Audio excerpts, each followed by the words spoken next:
There is a specific kind of heat that exists only in the suburbs of central Florida during mid-July. It is not a dry heat. It is not a manageable heat. It is a wet, heavy, malicious blanket that wraps itself around your windpipe and whispers that you will never be dry again.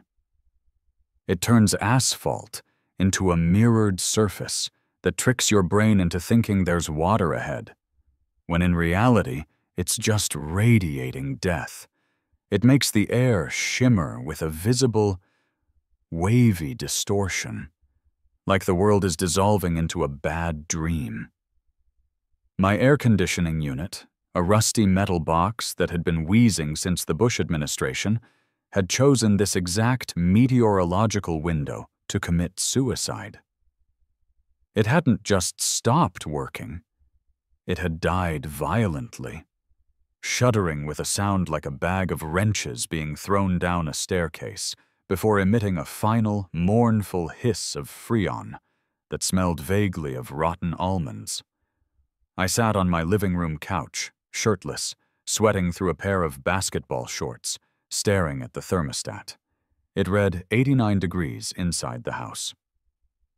My golden retriever, Buster, was lying on the tile floor in the kitchen, the only surface that retained even a memory of coolness, panting with a rhythm that sounded like a distress signal. "I know, buddy," I croaked. "Sal said Tuesday." Tuesday was 4 days away.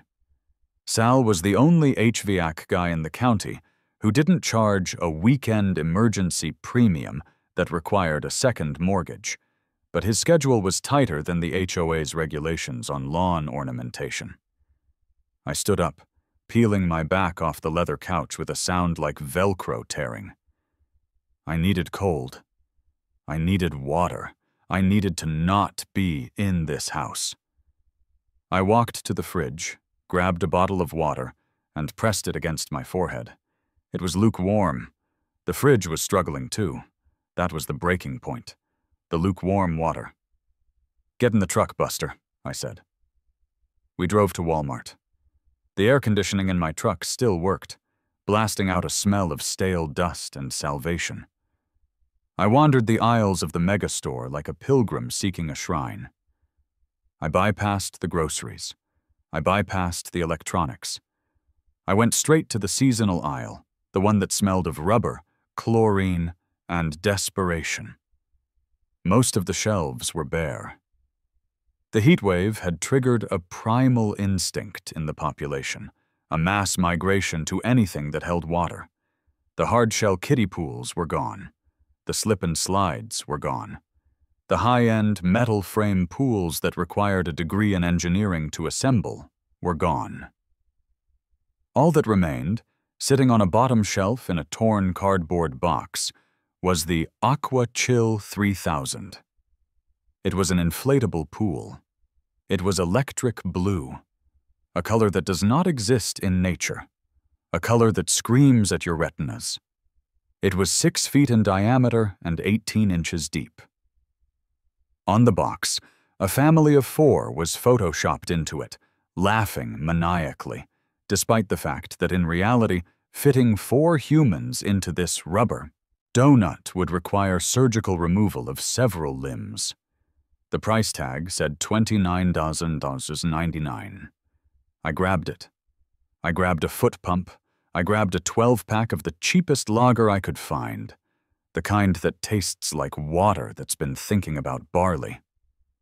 I drove home, possessed by a singular vision. I was going to beat the heat. I was going to triumph over the sun. My house sits on a corner lot in Whisper Creek, a subdivision designed by people who believe that beige is an emotion. The lawns are manicured to within a millimeter of their lives. The mailboxes are uniform. The silence is heavy, broken only by the hum of functioning air conditioners and the judgmental stares of retirees who have nothing better to do than measure the length of your grass with a ruler. I dragged the box to the backyard.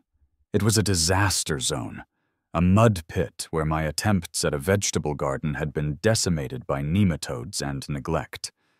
There was no shade. The sun beat down on the mud, baking it into a hard, cracked crust. I looked at the front yard. The front yard was lush. The front yard had St. Augustine grass that I spent way too much money fertilizing. And most importantly, the front yard had the oak. It was a massive, sprawling live oak, the only tree in the neighborhood that had survived the developer's bulldozers 20 years ago. Its branches stretched out like the arms of a benevolent giant, casting a wide, dark circle of shade over the lawn. It was the coolest spot on the property. I hesitated. I knew the rules. I had signed the covenants. I knew that Whisper Creek viewed the front lawn as a sacred public stage, not a private living space. But then a bead of sweat rolled into my eye, stinging like acid. "Screw it," I muttered. I dragged the box to the front yard, right under the shade of the oak. I kicked off my flip-flops. I unrolled the blue plastic. It smelled of chemical factories and Chinese manufacturing. It was beautiful. I hooked up the foot pump and began to stomp. Whoosh, whoosh, whoosh. It took 20 minutes. By the time the 3 neon blue rings were inflated, I was drenched in sweat, my heart hammering against my ribs. I dragged the garden hose over, shoved it into the pool, and turned the spigot. The water pressure in Whisper Creek was aggressive. The pool filled in 30 minutes. As the water level rose, the sides of the pool bowed out slightly, turning it from a perfect circle into something resembling a squashed blueberry. I didn't care. I tossed the hose aside. I walked into the house, grabbed a beer, cracked it open, and walked back out. I stepped into the pool. The water wasn't cold.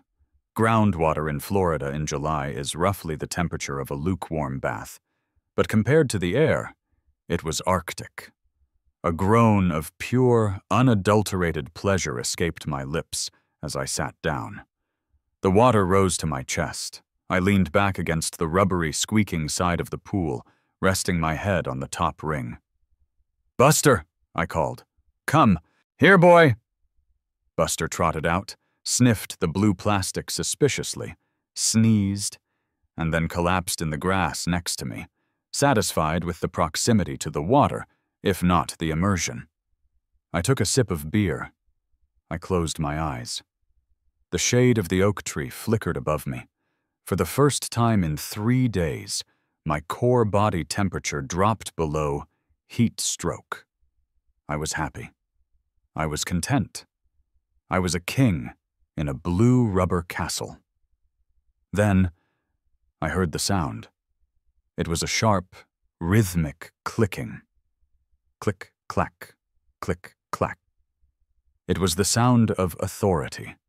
It was the sound of sensible heels on pavement. It was a sound that triggered a Pavlovian response of guilt and annoyance in every resident of Whisper Creek within a 3-block radius. I didn't open my eyes. Maybe if I didn't acknowledge it, it would go away. Maybe it was just a deer wearing tap shoes. "Jack." The voice cut through the humid air like a serrated knife. It was nasal, high-pitched, and dripping with a faux politeness that masked deep spiritual rot. I opened one eye. Brenda stood at the edge of my driveway. Brenda was the president of the Homeowners Association. She was a woman who treated the HOA bylaws not as a set of neighborhood guidelines, but as a holy text given to her by God himself on a mountain made of stucco. She was wearing her uniform, a floral blouse that looked like it was made of upholstery fabric, khaki capris that ended at an unflattering point on her calves, and a visor pulled so low over her eyes that she had to tilt her chin up to see the world. She was holding the clipboard. "Hello, Brenda," I said, not moving. I took a slow sip of my beer. Hot one today, huh? She didn't engage in the small talk. Brenda didn't do small talk. She did assessments. She walked up the driveway, her eyes fixed on the blue monstrosity I was sitting in. She stopped exactly 10 feet away, safely out of splash range, but close enough to radiate disapproval. "Jack," she repeated, her voice tight. "What is this?" "It's a pool, Brenda. I'm sure you've seen one. You put water in it. You sit in it. It lowers your body temperature so you don't die." "It is in your front yard," she stated. "My AC is broken," I said. "Sal can't come until Tuesday. The backyard is a kiln. This is a survival strategy." Brenda clicked her pen. It was a terrifying sound. She looked at the house, then at the street, then back at me. "It is an eyesore," she said. "It is electric blue." "It matches the sky," I offered. "It does not match the neighborhood aesthetic," she snapped. "We have a palette, Jack. Earth tones, neutrals, subtle elegance. This looks like a clown exploded on your lawn." "I really don't think a clown explosion would result in this much water, Brenda. Confetti, maybe. Seltzer water, sure, but not 30 gallons of municipal tap water." Her mouth twitched. She hated humor. She viewed it as a sign of weakness. She reached into her purse, a beige canvas bag that probably contained the souls of previous rule breakers, and pulled out a device. It was a laser tape measure. I sighed. "Really, Brenda? You're going to measure it?" "I am documenting the violation," she said. She pointed the red dot at the edge of the pool, then pinged it off the curb. She looked at the readout. She pinged it off the side of the house. She made a note on her clipboard. "It is also a safety hazard," she announced, looking up from her calculations. "An unfenced body of water. A child could wander by, fall in, and drown." "It's 18 inches deep, Brenda. Unless the child is a heavily sedated hamster, I think they can stand up." "Liability is liability," she recited, as if quoting scripture. "And aesthetics are property value. You are bringing down the comps for the entire block. The Robinsons are trying to sell, you know. Imagine a potential buyer pulling up and seeing a grown man marinating in a rubber tub. I prefer to think of it as soaking, not marinating. I'm not a flank steak." She ripped a pink slip of paper off her clipboard. The sound of the paper tearing was loud in the heavy afternoon air. She walked forward, pinching the paper between two manicured fingers as if it were radioactive, and set it on the dry concrete of my walkway, weighing it down with a small rock she plucked from my flower bed. "You have 24 hours to remove the temporary structure," she said, her voice devoid of empathy. "If it is not gone by 5:00 p.m. tomorrow, it is a $50 fine. Per day. And I will be back to check." $50? I sat up, sending a ripple of water sloshing against the blue plastic. "Brenda, come on. It's for 3 days, until my AC gets fixed. Have a heart." "I have a responsibility to the community," she said. "Bylaws are the glue of civilization, Jack. Without them, we are just animals living in caves." "I think animals in caves are probably cooler than I am right now," I grumbled. She turned on her heel, the rubber of her sensible shoes squeaking on the hot concrete. 24 hours, Jack. Article 4, Section 9. Read it." She marched away, heading toward the Robinsons' house, presumably to measure their grass height. I stared at the pink slip of paper. The sun was starting to dip lower, casting long shadows across the lawn. The joy was gone. The water suddenly felt stagnant. I looked at the electric blue plastic rings. They did look ridiculous.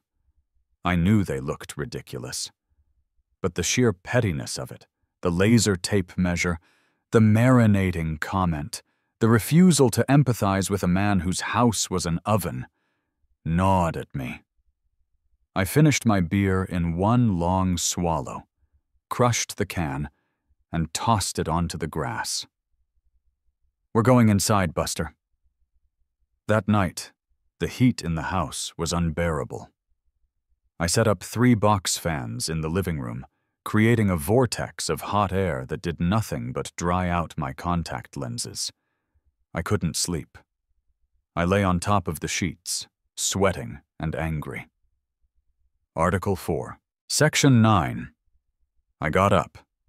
I went to my computer. I navigated to the Whisper Creek HOA portal.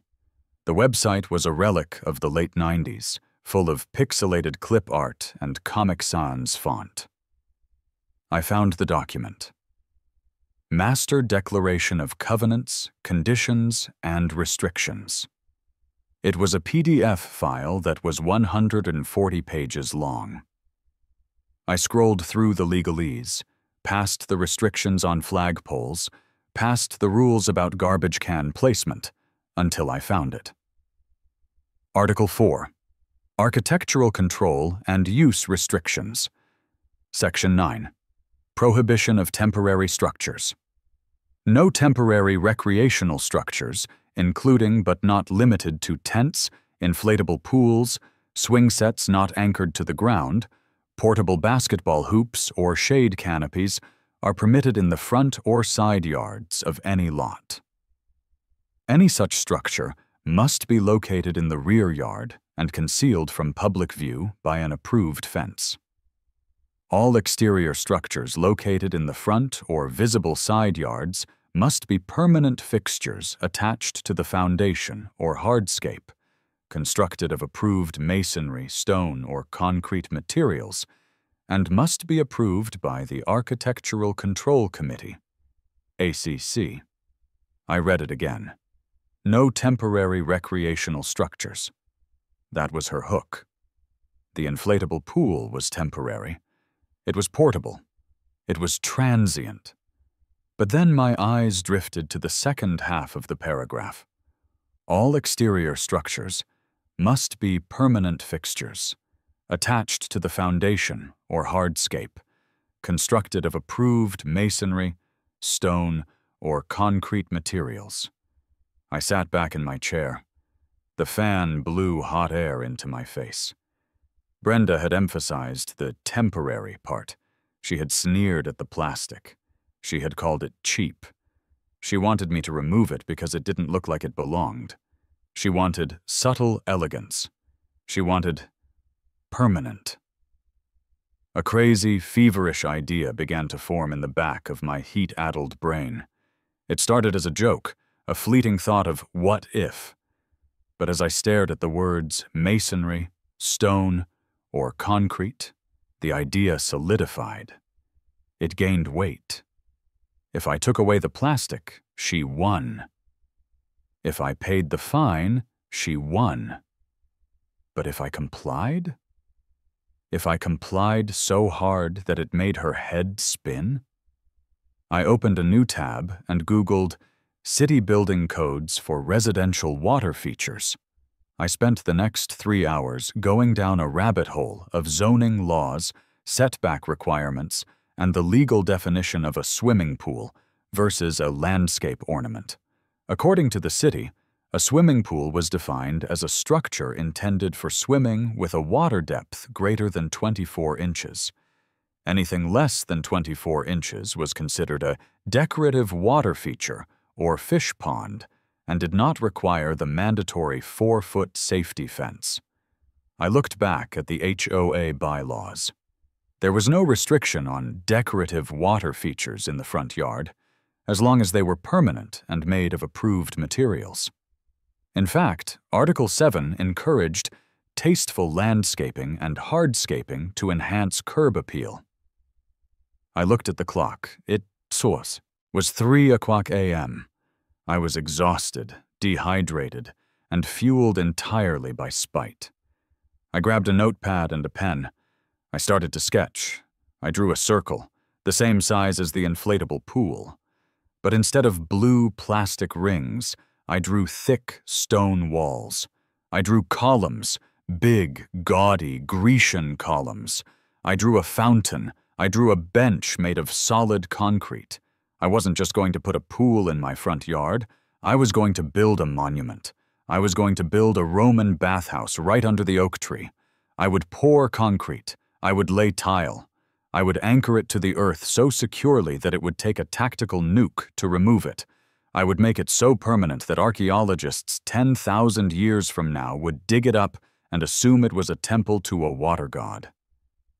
And the best part? She couldn't stop me. The bylaws demanded permanence. I would give her permanence. I picked up my phone. I scrolled through my contacts until I found Mikey, Solid Solutions. Mikey Kowalski was a guy I had known since high school. He was a contractor who specialized in concrete and paving, but his true passion was chaos. He was the kind of guy who drove a lifted Ford F-350, not because he needed the clearance, but because he liked looking down on people in sedans. He had a vendetta against authority figures that dated back to his days as the undisputed king of detention. I sent a text, knowing he wouldn't see it until morning. Me. You busy this week? I have a job. Cash. Needs to be done fast. And it involves screwing over the HOA. The response came back 30 seconds later. Mikey was awake. Mikey. I'm never too busy for that. What are we building? Me. A Roman bath in my front yard. Concrete. Columns. The works. Brenda cited me for a temporary pool. Mikey. LOL. You serious? Me. Deadly. I want it poured and set before she can file an injunction, Mikey. I'll bring the mixer. I'll bring the boys. We ride at dawn. I put the phone down. I walked to the window and looked out at the dark lump of the inflatable pool on the lawn. Enjoy your last night, I whispered to the blue plastic. You are about to be upgraded. The next morning, the heat broke with the sunrise, but my resolve did not. I went outside at 6:00 a.m. The dew was heavy on the grass. The neighborhood was silent. I pulled the plug on the Aqua Chill 3000. The air hissed out, a long, dying wheeze. The water drained onto the lawn, creating a muddy swamp. I folded up the plastic, the bright blue wrinkled and sad. Brenda would see this and think she had won. She would drive by in her beige sedan and nod smugly, marking me off her list of deviants. She would think order had been restored. She had no idea that I was just clearing the site for construction. At 7:00 a.m. sharp, the rumble started. It was a low, guttural vibration that shook the coffee in my mug. It grew louder, turning into a roar. I walked out to the porch. Mikey's truck turned the corner. It was followed by a bobcat excavator on a trailer, and behind that, a flatbed truck loaded with timber forms and bags of cement. They pulled up to the curb.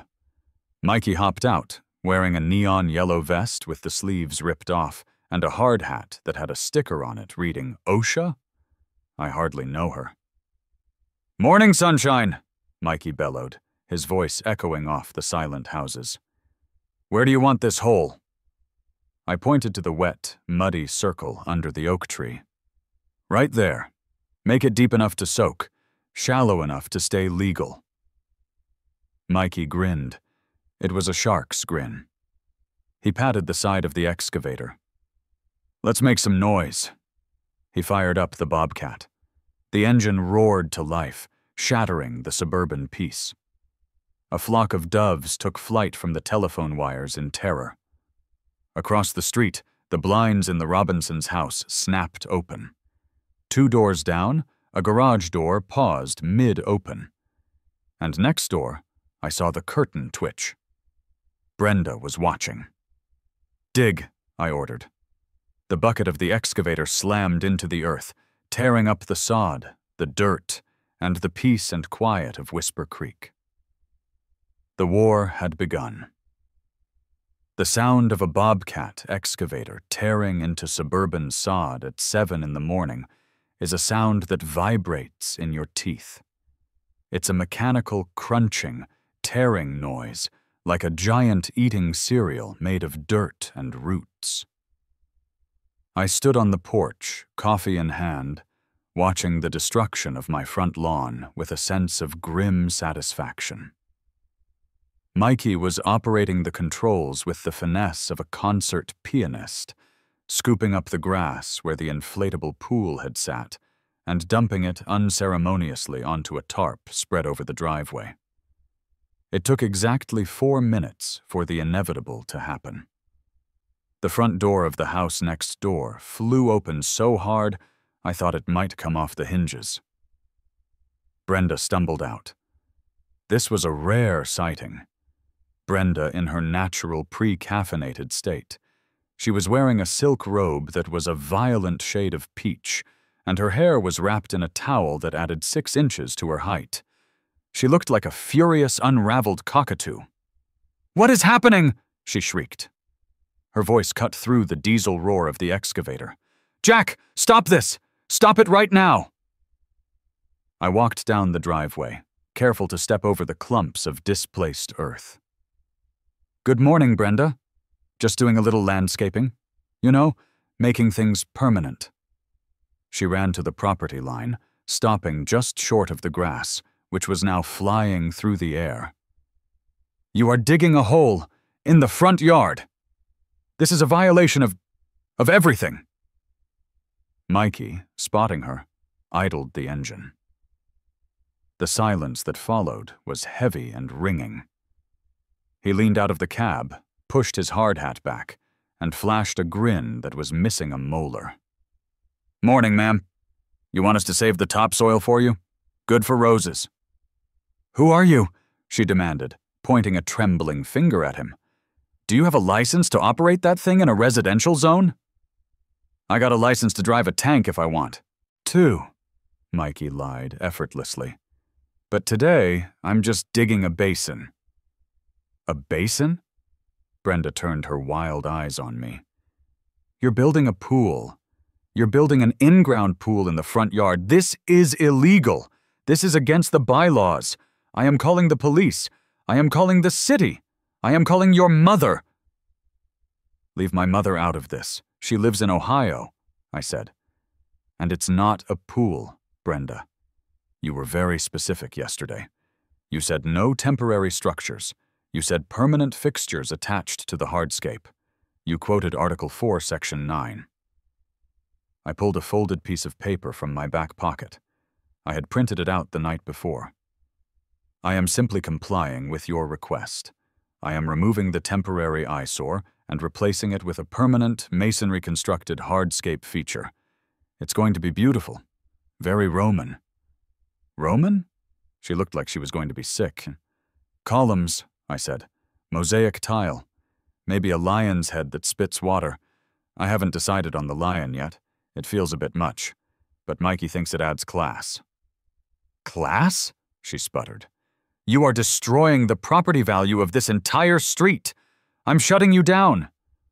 She spun around, her peach robe flaring, and stormed back toward her house. "She's definitely calling the cops," Mikey said, watching her go. "Let her," I said. "We have the permit." "Do we?" Mikey asked, lighting a cigarette. "Because last night you said you wanted to get a permit. You didn't say you had one." "We're going right now," I said. "Leave the excavator here. It looks intimidating. Let's take your truck." We left the hole in the ground, which currently looked like a bomb crater, and drove to the City Planning and Zoning office.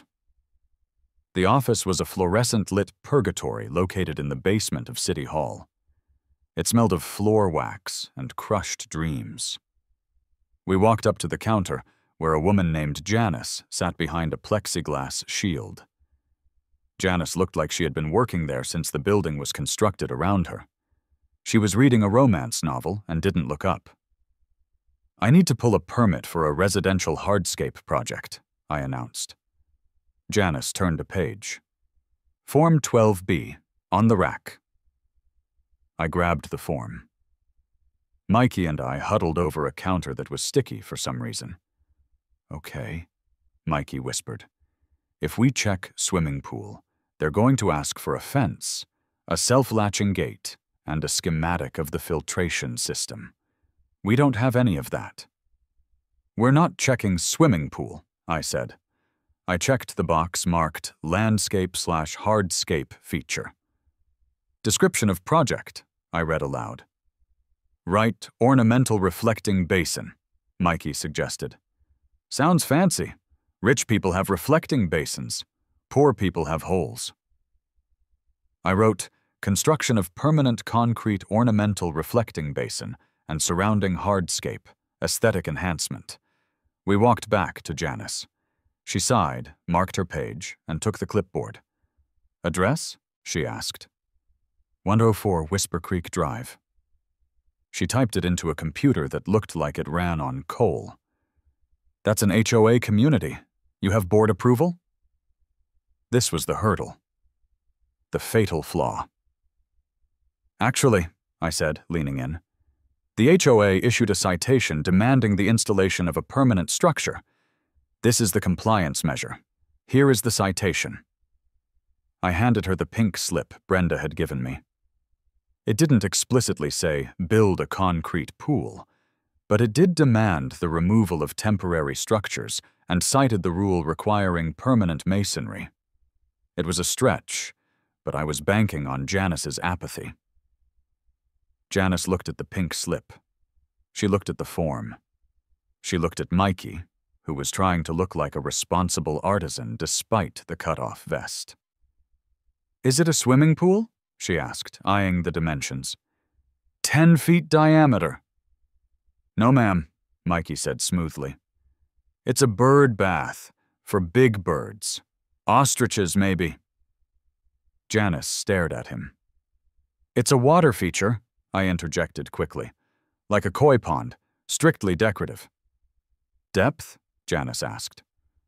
18 inches, I said, plus a 6-inch coping. Janice paused. She tapped a fingernail on the desk. City code says anything over 24 inches is a pool. Anything under is a fountain. If it's under 24 inches, you don't need a fence. It is exactly 18 inches deep, I promised. We measured it twice. And the electrical? Standard pump.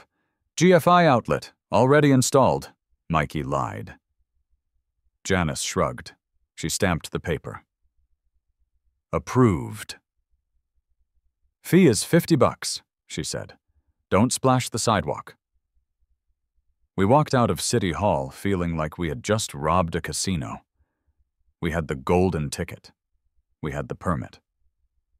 You realize, Mikey said as we got back in the truck, that now we actually have to build this thing. Oh, we're building it, I said, and we're going to make it the 8th wonder of the world. By the time we got back to the house, the neighborhood was fully awake. The hole in the front yard had attracted a small crowd. Mr. Henderson from across the street was standing on his lawn with his hands on his hips, shaking his head. Mrs. Gable was walking her poodle back and forth, craning her neck to see into the pit. And there was a police cruiser in the driveway. Officer Miller was leaning against the hood of his car, looking bored. Brenda was standing next to him, waving her arms like she was trying to land a plane. Here we go, I said. I parked the truck. Mikey and I got out. I made sure the permit was in my hand, visible, fluttering in the breeze like a flag of war. Officer, Brenda shouted as soon as she saw me.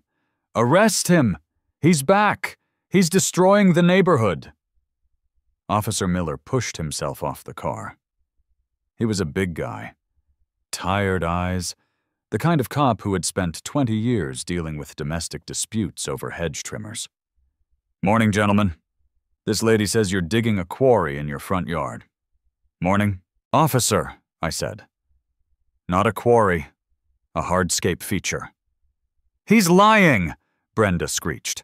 It's a pool, a swimming pool, in the front yard. It's illegal. I have a permit, I said, extending the paper toward Miller. Miller took it. He adjusted his sunglasses. He read it slowly. Brenda tried to grab it over his shoulder, but he blocked her with a casual shift of his elbow. City of Orlando building permit, Miller read. Ornamental reflecting basin. Approved. He looked at the hole. He looked at Brenda. Looks legal to me, ma'am. That is a trick, Brenda yelled. The HOA has not approved this. We have bylaws. That's a civil matter, ma'am, Miller said, handing the permit back to me. I enforce the law. The city says he can dig. If you have a problem with the HOA rules, you take him to court. But I can't stop him from landscaping on his own property with a valid permit. But the noise, Brenda grasped at straws. It's 9:30 a.m., Miller said. He's good. Miller turned to me. You're really putting a pond in the front yard? It's going to have columns, I said, and a bench. Miller cracked a smile. Good luck with that. My wife wants a fountain. Maybe I'll stop by and see how it turns out. He got back in his car. Brenda stood there, mouth open, watching her authority drive away. She turned to me, her face a mask of pure venom. You think you're funny, Jack? She hissed. You think you can beat the board? We will fine you into bankruptcy. We will put a lien on your house. You will regret this. Maybe, I said, but at least I'll be cool while I'm doing it. She stormed off again. All right, Mikey said, clapping his hands. Show's over. Let's get to work. The concrete trucks are 5 minutes out. Trucks? Plural? I asked. I ordered 3, Mikey said. We're doing the driveway too? No? Just the pool? Well, I ordered enough concrete to bury a mafia snitch. Better too much than too little. 10 minutes later, the cul-de-sac was besieged. 3 massive cement mixer trucks rumbled down the street. They were huge, loud, and smelled of wet dust. They maneuvered into position, effectively blocking the entire road. The drivers hopped out, chatting with Mikey. Where do you want it, boss? One of them asked. Fill the hole, Mikey said, pointing to the crater. And make it thick. I want this thing to survive a direct mortar hit. We had already laid the rebar mesh while Brenda was screaming at the cop. Now came the pour. The chute extended, the drum turned, and the gray sludge began to flow. It was hypnotic. The concrete filled the hole, covering the dirt, covering the roots of the grass. Mikey and his crew were in the pit with rubber boots and rakes, spreading it out, shaping it. We need the shape, I shouted over the noise. Don't just make a slab. We need the bowl. I got you, Mikey yelled. He was using a custom wooden form he'd rigged up. He shaped the sides, creating a gentle slope. He carved out the bench on the south side. The Emperor's Seat, we called it. As the concrete flowed, I ran to the garage. I grabbed the deflated remains of the AquaChill 3000. It was limp and sad. Wait, I yelled. Mikey paused. What? I walked to the edge of the wet concrete. A sacrifice. I threw the blue plastic into the bottom of the wet mix. Mikey laughed and raked fresh concrete over it, burying it forever in the foundation of its successor. Ashes to ashes, plastic to stone, Mikey intoned. By noon, the pour was done. The trucks washed out their chutes in the street, which I knew would cause another HOA crisis later, but I didn't care, and rumbled away. What was left was a massive gray concrete bowl in the middle of my lawn. It looked like a skate park for gnomes. It was ugly. It was industrial. It was perfect. It needs to cure for 24 hours, Mikey said, wiping sweat from his forehead with a dirty rag. Then we come back for the finish work. You said you wanted columns. I want columns, I said. I want the tackiest, most grandiose columns you can find." "I know a guy," Mikey said. "He strips old wedding venues. I can get you 4 fiberglass Corinthian pillars by tomorrow morning." "Do it." The rest of the day was quiet. Too quiet. Brenda didn't come back out. But I saw the blinds moving. I saw the flashes of a camera. She was documenting. She was building a case. I sat on the porch, watching the concrete dry. It was the color of a battleship. "You know," I said to Buster, who was chewing on a stick, "we might have started a war." Buster barked. He was ready. The next morning, the finish work began, and this was where we crossed the line from malicious compliance to aggressive art. Mikey arrived with the columns. They were 8 feet tall, hollow, and painted a fake white marble that looked like it belonged in a Las Vegas buffet. We anchored them into the wet concrete at the 4 corners of the basin. "It looks majestic," Mikey said, stepping back. "It looks like a Greek tragedy," I said. "I love it." But we weren't done. The permit said hardscape. Hardscape meant stone. I had hired a tile guy. His name was Sal, cousin of the HVAC Sal. Sal was an artist. He usually did bathrooms for rich housewives, but when I told him I wanted to tile a concrete pit in my front yard to annoy my neighbor, he gave me the family discount. "What's the design?" Sal asked, mixing grout in a bucket. "I want blue," I said. "Azure blue, like the Mediterranean. And in the middle," I pulled out a sketch. "Is that the HOA logo?" Sal asked, squinting. "It is," I said. "The Whisper Creek Eagle. But look closer." Sal looked. "He's winking?" "He's winking," I confirmed. "And instead of an olive branch, I want him holding a beer can." Sal looked at me. He looked at the house next door. He looked at the columns. A slow smile spread across his face. "I got some gold leaf tile left over from a job in Boca," Sal said. "We can make the beer can sparkle." "Sal," I said, "you're a genius." For the next 2 days, my front yard was a hive of activity. The noise of the tile saw was constant ree, ree, ree. Dust covered everything. Brenda called the cops 2 more times. Interaction number 2, with the cops. Officer Miller didn't come. A younger guy, Officer Perez, showed up. "Noise complaint," Perez said, looking at the columns. Is that the Parthenon?" "Reflecting basin," I corrected. "We're tiling." "It's 2:00 p.m., Perez noted. "You're allowed to make noise, just try not to cut tile while the lady next door is napping." "I don't know her sleep schedule, officer. She seems to be awake and screaming 24/7. Perez laughed. "Nice columns. Carry on." By Friday afternoon, it was done. The concrete was hidden beneath thousands of shimmering blue tiles. The columns stood tall and proud. The emperor's seat was lined with smooth stone, and in the center, gleaming under the surface, was the mosaic eagle, winking up at the sky, clutching a gold-leafed beer can. We filled it. I ran the hose. It took hours. As the water rose, the blue tiles made the water look impossibly inviting. It didn't look like a hole anymore. It looked like a spa. It looked expensive. Mikey hooked up the pump for the fountain, a stone lion's head we'd mounted on a pedestal at the deep end. He flipped the switch. Gurgle. Sputter. Whoosh.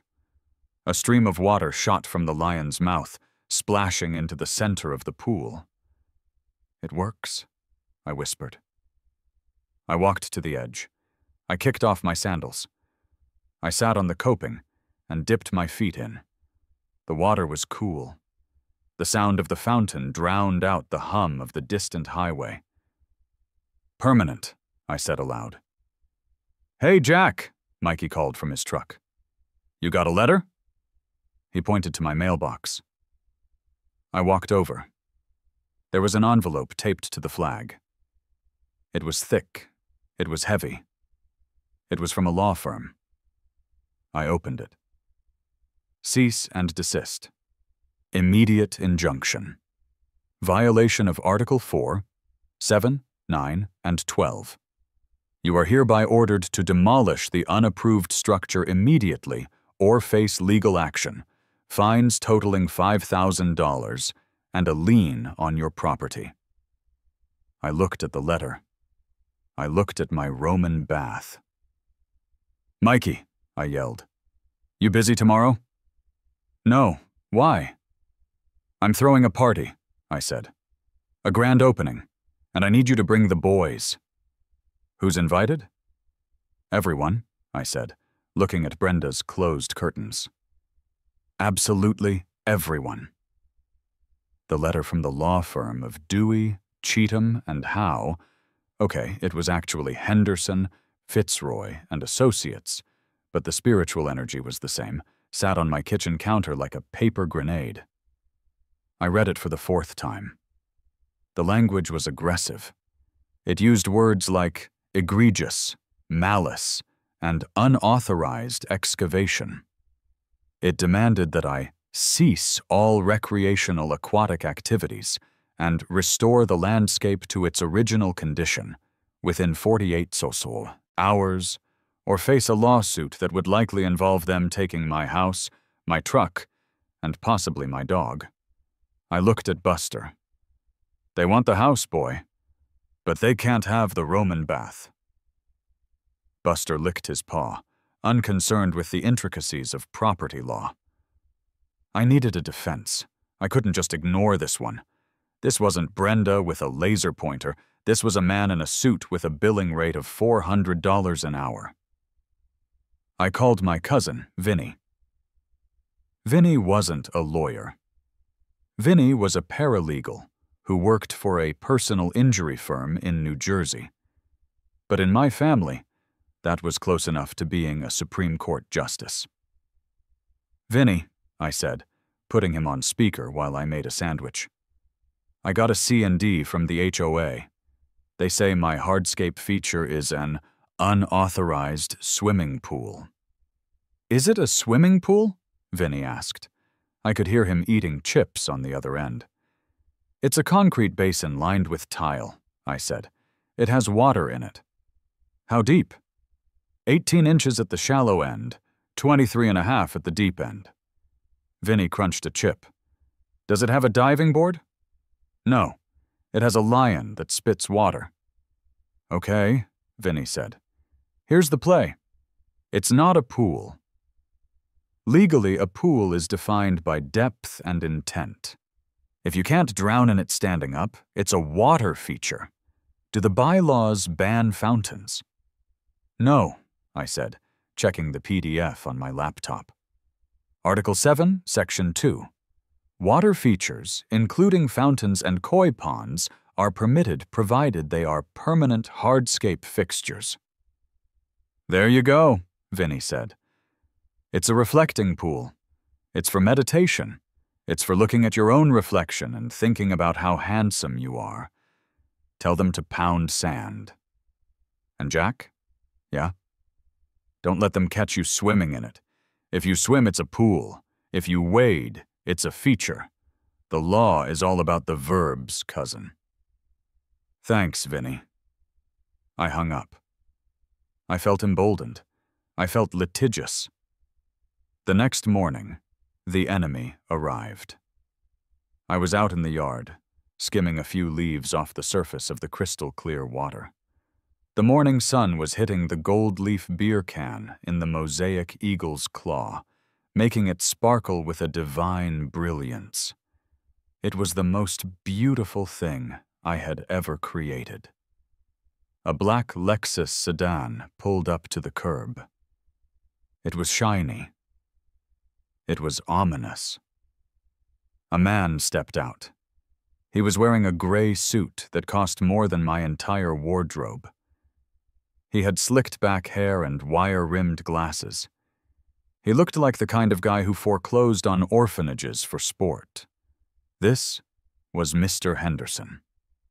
He walked up the driveway, careful not to step on the construction dust that still lingered in the cracks. He stopped at the edge of the Roman bath. He looked at the columns. He looked at the lion. He looked at me, holding a pool skimmer. "Mr. Miller?" he asked. His voice was smooth, like expensive scotch. "That's me," I said. "Emperor of the front lawn. Can I help you?" "I am Arthur Henderson. I represent the Whisper Creek Homeowners Association." "I got your letter," I said. "Very well written. Nice font." "It wasn't fan mail, Mr. Miller," Henderson said dryly. "We are filing for an emergency injunction. This structure is a flagrant violation of the community standards." "Which standard?" I asked. "The one about permanent structures? Because this is solid concrete. Or the one about hardscaping? Because this is stone and tile." Henderson took a step closer to the water. He peered into the depths. "It is a swimming pool, Mr. Miller. You have built a swimming pool in your front yard. It requires a fence. It requires a setback. It requires board approval." "Objection," I said. "Calls for speculation." Henderson blinked. "Excuse me?" "You are speculating that it is a swimming pool," I said, channeling my inner Vinny. "But the city of Orlando defines a swimming pool as a body of water intended for total immersion with a depth exceeding 24 inches. Would you like to measure it?" I held out the skimmer. Henderson ignored it. "I don't need to measure it," Henderson said. "I can see it. It is a pool." "It's a reflecting basin," I corrected, "for quiet contemplation. I come out here, I look at the water, and I reflect on the futility of suburban bureaucracy." "Mr. Miller," Henderson sighed, checking his watch, "the board is furious. Brenda is furious. You are poking the bear, and the bear has a legal budget." "The bear started it," I said. "The bear told me to take down my inflatable pool because it was temporary. The bear demanded permanence. I gave the bear exactly what it asked for." Henderson looked at the columns again. He seemed to be fighting a small internal battle. I saw a flicker of something in his eyes. Amusement? Respect? It was gone in an instant. "The columns," he said. "Are they fiberglass?" "Recycled from a wedding venue," I said proudly. "We filled them with concrete for stability. They aren't going anywhere." "And the lion?" "Internet purchase. It's got a high-flow pump." Henderson shook his head. "Look, I'm going to level with you. You found a loophole. The permanent structure clause was intended to force people to build brick planters, not Roman baths. But the language is vague." "Vague is my middle name," I smiled. "However," Henderson continued, his voice hardening, "the nuisance clause is not vague. If this structure attracts noise, crowds, or untoward behavior, we can shut you down on public disturbance grounds. If I see one person swimming in this thing, Mr. Miller, I will have a court order on your door faster than you can say Caesar." "Understood," I said. "No swimming, just reflecting." "Good day, Mr. Miller." He turned and walked back to his Lexus. As he opened the door, he paused and looked back at the fountain. "For the record," he called out, "the eagle is a nice touch. Winking?" "He knows something we don't," I shouted back. Henderson got in his car and drove away. I had survived the first wave. But his warning stuck with me. Public disturbance. Untoward behavior. I looked at the calendar. It was Friday. I had planned a party for Saturday. I pulled out my phone. I opened the Facebook event page for the unveiling of the Whisper Creek Cultural Heritage Site. I had invited the neighbors. I had invited Mikey. I had invited Sal. If I canceled it, Brenda won. If I held it, I risked the nuisance clause. I thought about Brenda's smug face. I thought about the heat. I thought about the fact that I had just spent $3,000 on concrete and tile. I edited the event description. Update. This is a strictly high-class cultural event. Togas are mandatory. Please refrain from swimming. We will be engaging in communal wading and philosophical hydration. I hit post. The rest of the day was spent on logistics. I went to the fabric store. I bought 10 yards of white cotton. I wasn't going to let my guests show up in bed sheets. I was going to make this legit. I went to the grocery store. I bought grapes. I bought cheese. I bought sparkling grape juice and several bottles of cheap champagne that I planned to hide in a cooler. I was in the checkout line, my cart overflowing with Greek-themed snacks when I ran into Mrs. Gable. She lived 2 doors down. She was a nice lady, mostly, but she was terrified of Brenda. "Oh, hello, Jack," she whispered, looking around as if talking to me was a crime. "I saw the construction." "It's finished, Mrs. Gable," I said. "You should come by tomorrow. We're having an unveiling." "Oh, I couldn't," she said, clutching her purse. "Brenda sent an email. She said it's an unauthorized gathering. She said she's calling the code enforcement." "Let her call," I said loudly.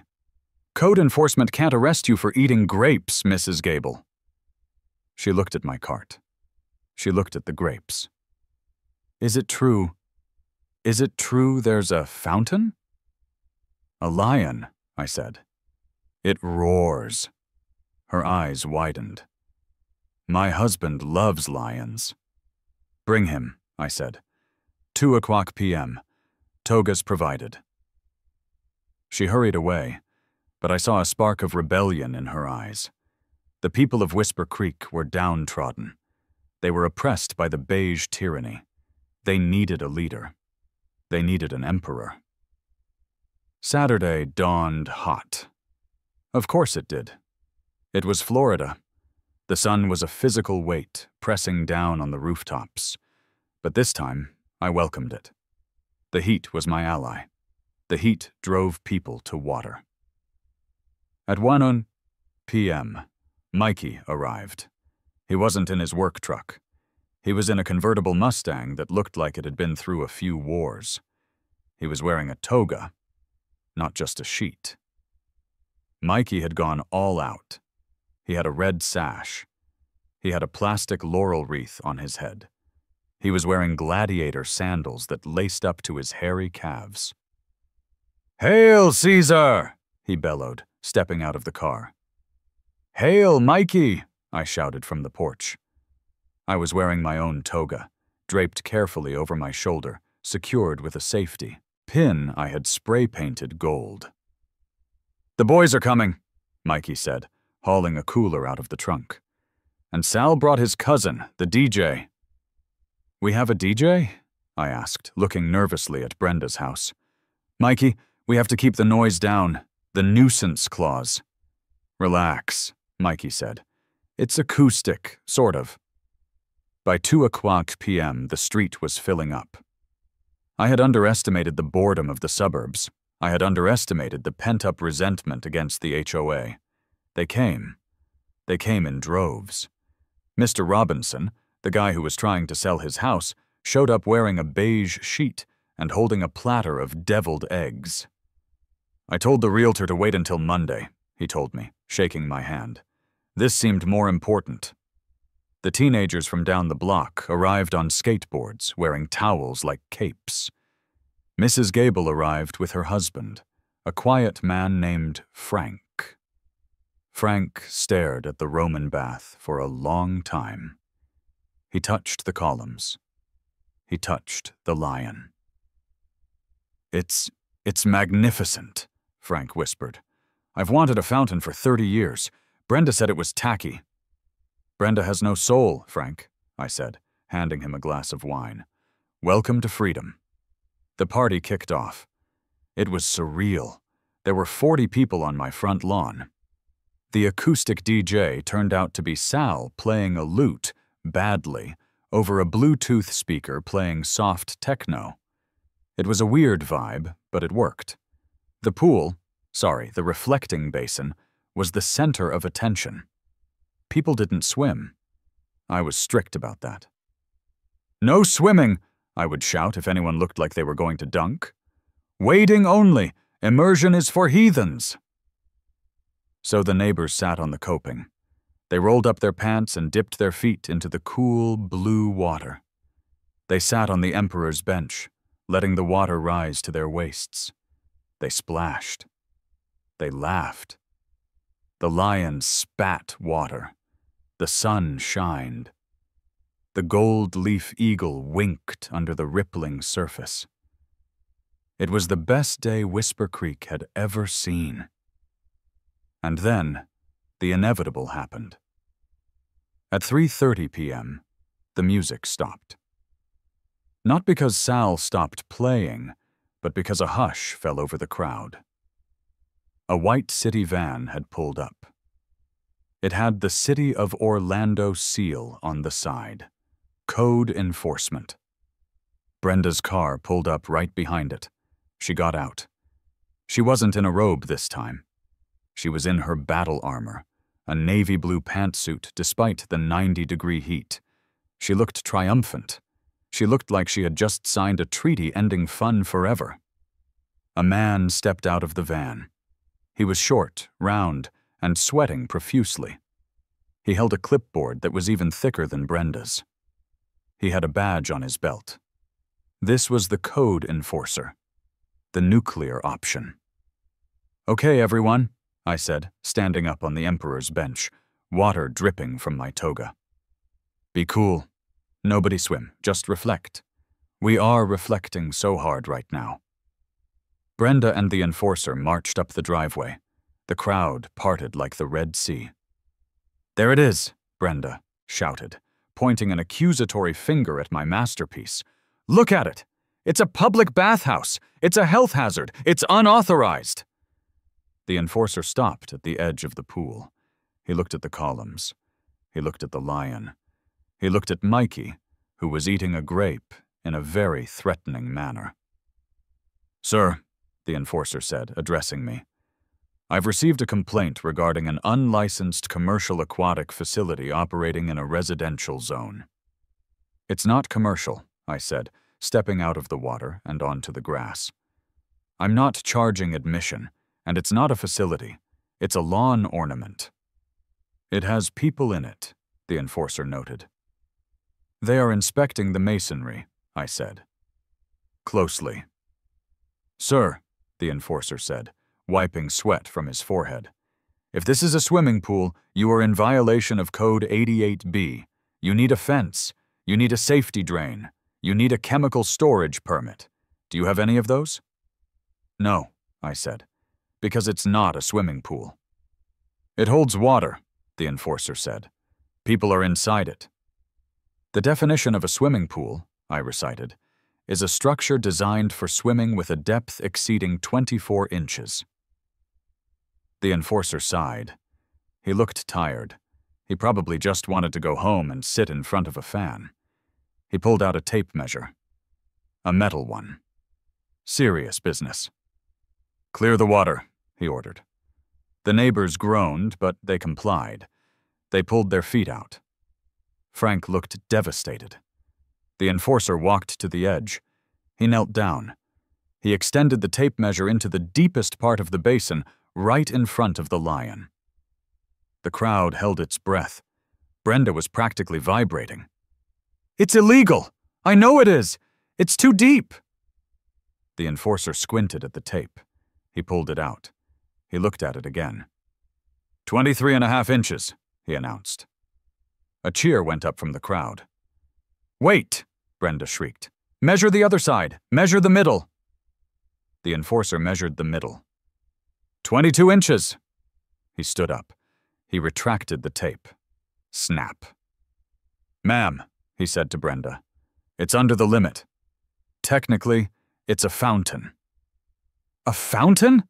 Brenda screamed. "People are sitting in it." "People sit in fountains all the time," the enforcer shrugged. "Look at Lake Eola. Look at the mall. There's no law against sitting in a fountain on private property, as long as they aren't swimming laps." He turned to me. "Sir, you're clear on the structure, but—" He looked at the crowd. He looked at the wine bottles. "If you are serving alcohol to the public, you need a liquor license."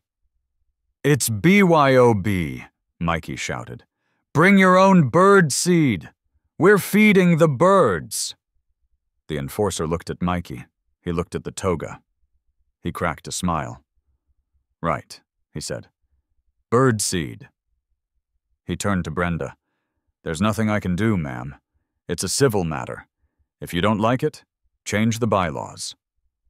"I am the president of the association." Brenda yelled. "I am the bylaws." "Then you should have written them better," the enforcer said. "Have a nice day." He walked back to his van. Pandemonium. The neighbors cheered.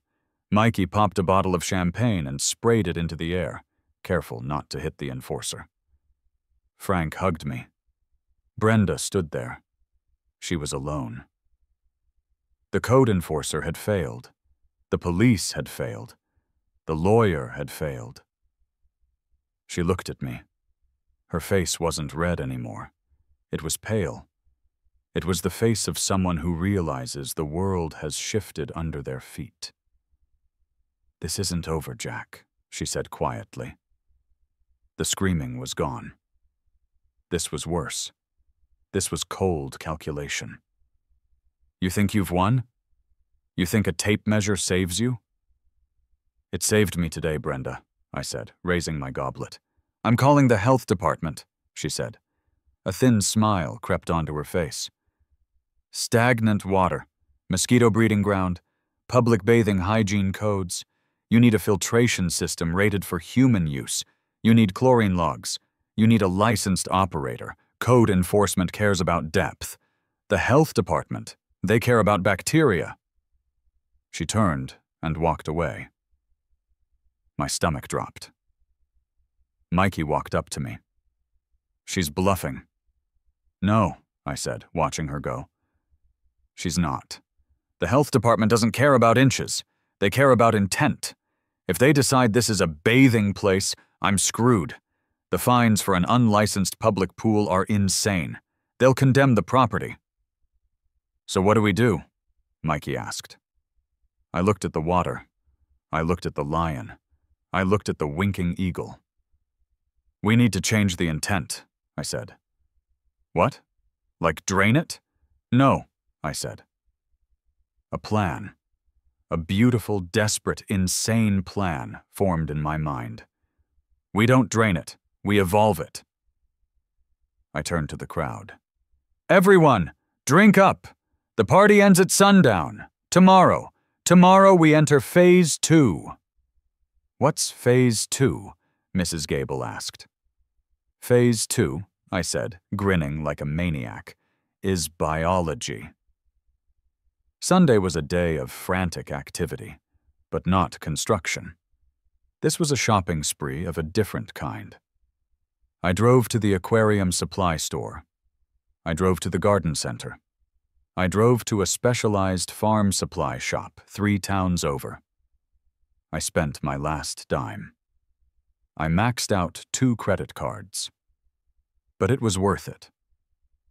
On Monday morning, the health department truck arrived. It was green. It was efficient. The inspector was a woman named Karen. Ironic, I know, but her name tag literally said Karen.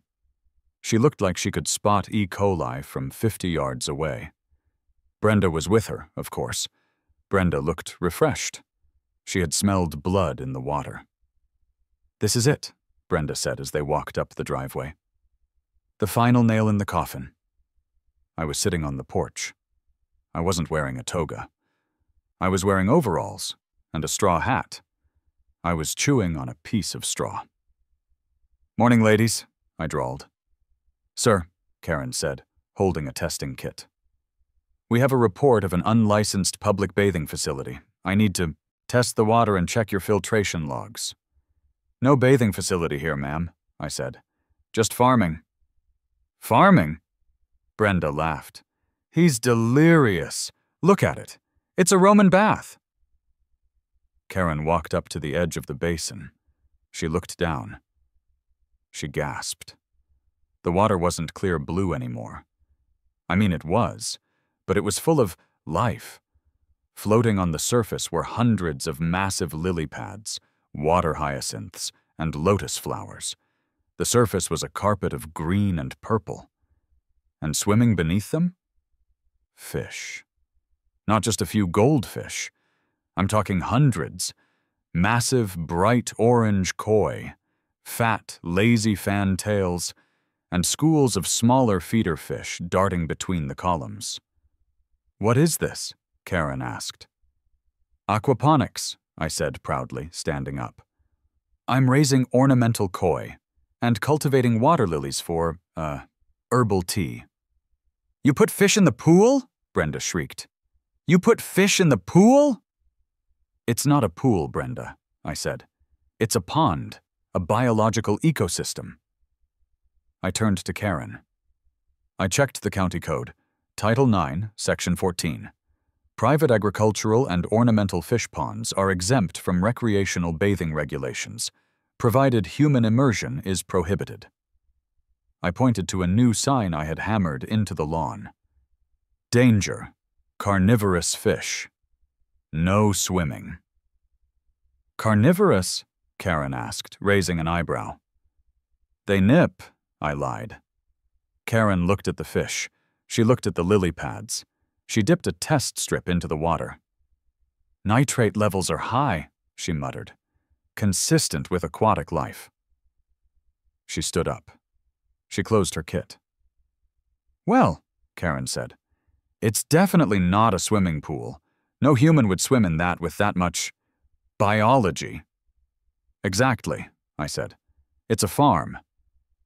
This is ridiculous, Brenda screamed. He just threw fish in it yesterday. It's a trick. It's a pivot, I corrected. Market forces, Brenda. Karen turned to Brenda. Ma'am, if it's a fish pond, it's not my department. Health department regulates people water. Fish and Wildlife regulates fish water. And as long as he's not selling the fish for meat, he doesn't need a permit for a private pond. But the mosquitoes, Brenda cried. The fish eat the mosquito larvae, Karen said dryly. It's actually very effective vector control. Good day? Karen walked away. Brenda stood there. She looked at the koi. One of the big ones, a spotted orange beast I had named Nero, swam up to the surface and bubbled at her. Brenda stared at the fish. The fish stared at Brenda. She broke. It wasn't a loud break. It was a quiet, structural failure. Her shoulders slumped. Her clipboard dropped to her side. She looked at the Roman columns, the winking eagle now obscured by lily pads, and the hundreds of fish swimming in what used to be her nemesis. You turned your front yard into a swamp, she whispered. A Roman swamp, I said. She turned around. She didn't march. She didn't stomp. She shuffled. She walked back to her house, went inside, and closed the blinds. 2 weeks later, the for sale sign went up in her yard. I sat on my porch, watching the sunset. Mikey was there, drinking a beer. Buster was sleeping at my feet. The sound of the fountain was soothing. You know, Mikey said, tossing a pellet of fish food into the water. It's actually kinda nice. Very zen. It is, I agreed. Brenda's moving to a condo, Mikey said. Gated community. Strict rules. She'll be happier there, I said. And guess who's running for HOA president? I looked at him. Don't tell me. Frank, Mikey grinned. Frank Gable. His platform is more lions, less lawyers. I laughed. I raised my beer to the pond, to the columns, to the winking eagle beneath the lilies. To permanence, I said. To permanence, Mikey agreed. The fish bubbled in agreement. The lion roared, and in the twilight the concrete Roman bath looked less like a spite project and more like a victory.